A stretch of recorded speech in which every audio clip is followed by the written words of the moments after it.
Bonjour à tous, aujourd'hui on se rencontre pour retrouver Benoît Ami de la Bretec qui est phoniatre au CHU de Montpellier. Venez, je vous emmène. Eh bien bonjour à tout le monde. Il paraît qu'on peut se servir d'une paille pour faire travailler la voix. Ce n'est pas une plaisanterie, ce n'est pas une galéjade et je vais essayer de vous expliquer pourquoi.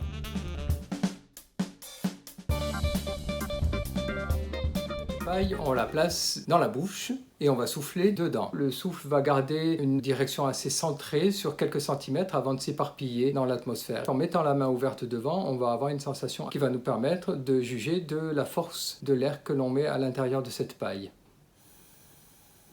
Et lorsqu'on souffle, on engage donc de l'air freiné par l'entrée de la paille. Il va donc y avoir une augmentation de la pression, va se répartir également entre en dessous et au-dessus des cordes vocales. Et c'est seulement après que l'on introduira un voisement.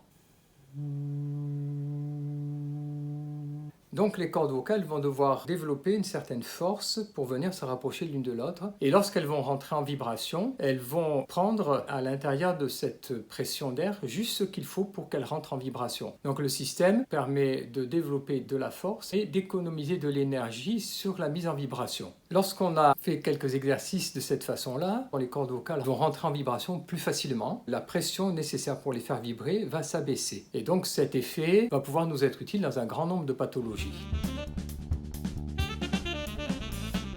Pour des dysphonies qui peuvent être soit vers le versant insuffisance glottique, on va renforcer l'adduction des cordes vocales grâce au fait qu'elles doivent se mettre en adduction alors qu'il y a déjà de la pression d'air qui les retient. Soit vers le versant excès, forçage. On va apprendre à la personne à les mettre en vibration avec aussi peu d'énergie que possible.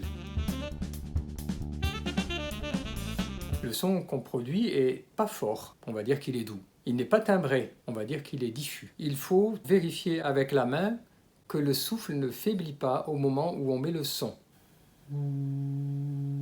Ces trois caractéristiques sont les trois éléments à surveiller pour savoir si on fait bien le son.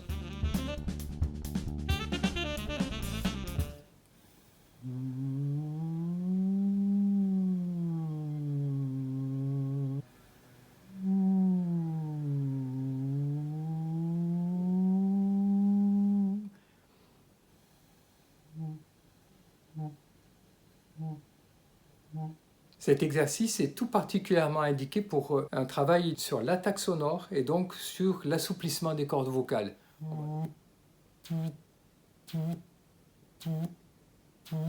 Lorsqu'on obture la paille, on va stimuler le rapprochement des cordes vocales et donc la fermeture laryngée. Cet exercice est très efficace pour travailler sur les insuffisances glottiques. Ben oui, bien sûr, on peut faire une constrictive. Ou bien un son qui passe par le nez. On peut développer beaucoup d'exercices comme ça qui vont fonctionner un peu comme la paille et donc qui vont nous introduire après à l'utilisation de ce qu'on a découvert dans la paille pour réaliser des phonèmes. On peut aussi déboucher sur des voyelles. C'est tout un développement que l'on peut avoir grâce à l'équilibre aérodynamique. Merci Benoît. Et oui, la paille ne sert pas que pour les verres en terrasse, munissez-vous-en de toutes les couleurs et diamètres pour toujours en avoir une dans votre sac. À bientôt!